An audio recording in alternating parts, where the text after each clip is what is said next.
Okay, so I think the best place to start just talking about like how I came up with the branding and marketing of my creative investment fund is a little bit in the beginning, and just it's baked into the essence of who I am. So the fund is essentially an extension of me, my beliefs, and how I think the world should look and how I think we should be evaluating systems, people, and places.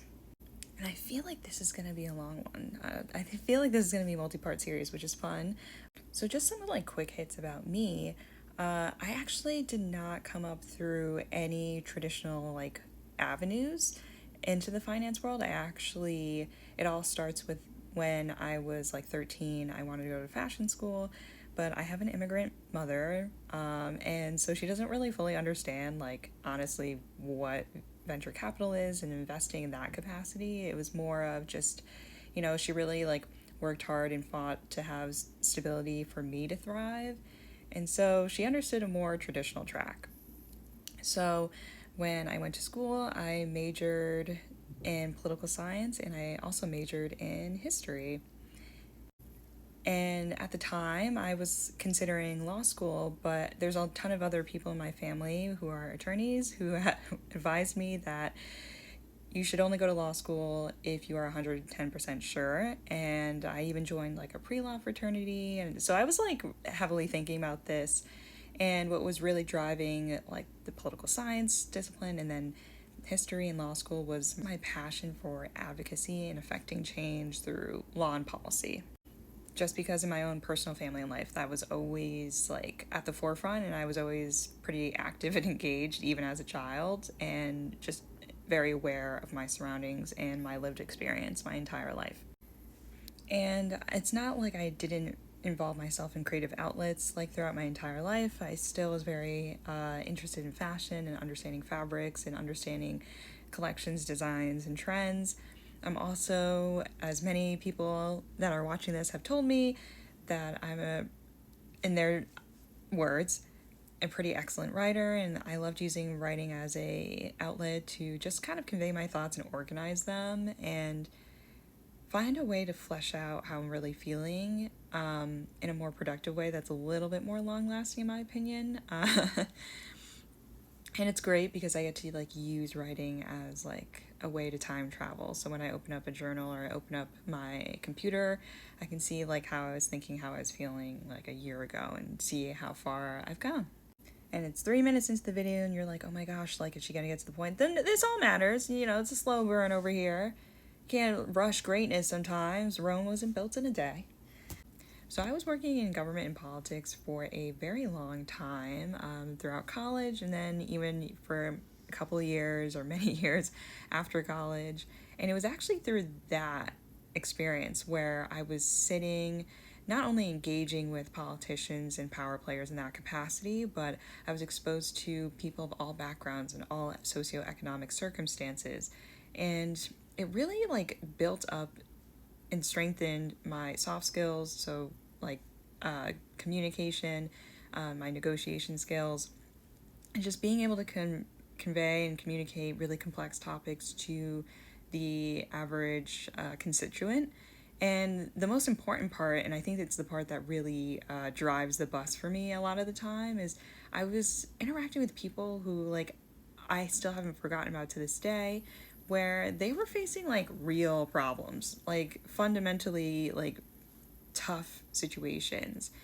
And like for example, mothers who were busting their butts, trying to keep the lights on while trying to feed their kids, and they weren't making a lot, and they would come to lobby and advocate for certain issues of why we needed funding for a certain program, or sitting across from advocacy groups that supported those who were struggling with addiction or a history of addiction, and why we needed expansive funding in that capacity.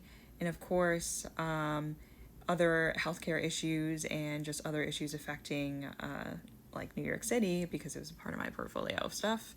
And so I never forgot a single group I've met with. It really had a huge impact on me, and it still does to this day. And it was because of COVID where I really saw that you could have 1,000 policy solutions, but if you don't have the money to back it up, it's really tough. And a lot of really difficult decisions were made in that time period. And that's what actually motivated me and inspired me to go into the finance sector, because I needed to understand this type of tool that we only had so many resources to pull from the public lens. And so I was like, you know what? I'm going to move to New York City, and I'm going to understand how money works in this capacity. I was just like, I'm going to get a job in finance and learn on the fly, because I'm very confident what I can learn. Like, you can learn anything. You can do whatever you want in this life. Don't let anyone tell you nothing. All right? But to go back to the conversation, so I did move to New York City, and I did work in finance, and I would devote those years to literally, I'd go to work. So I landed a job where it was kind of like, oh, I could go home at 5, and then I would study for like my CFA. Like, I would study the game when I wasn't at work. Like, I spent so much time on it. And if I wasn't studying, I was networking or trying to expose myself to other people in that space to try and understand, like, how can I leverage this knowledge to go back to doing what I want to do and merge my interests of, like, advocacy and affecting change now with a very, very strong, very powerful tool. And fast forward, I left that job. I had the idea to start a creative investment fund where I'm bringing all of my interests into one. And through the Agora Fund, I am essentially building a world that I deem fit, a world where I believe in diversity and inclusion and expansive stories and revising history to reflect a correct account, not just the current dominant experience, and to invest in people and spend money on things that the traditional industries across film, across fashion, across art, across traditional finance, to rewrite the record and say that these people across all of these cultures, across all of these circumstances, are worthy and backable. And to do this effectively, in my opinion, I need a powerful tool like money to do that. But I also think with great power comes great responsibility, and to much is given, much is required. So I really lend using capital and policy as the main drivers that make me the best for this, and the best and honorable person to wield it with integrity, with responsibility, and to make a immense impact. And the times we're living in, by the way, are devastating. And I think while everything is getting leveled, and I think I wrote about it in a Substack where I pretty much say how the world has reduced to ash due to the very fast bushfire that is fascism.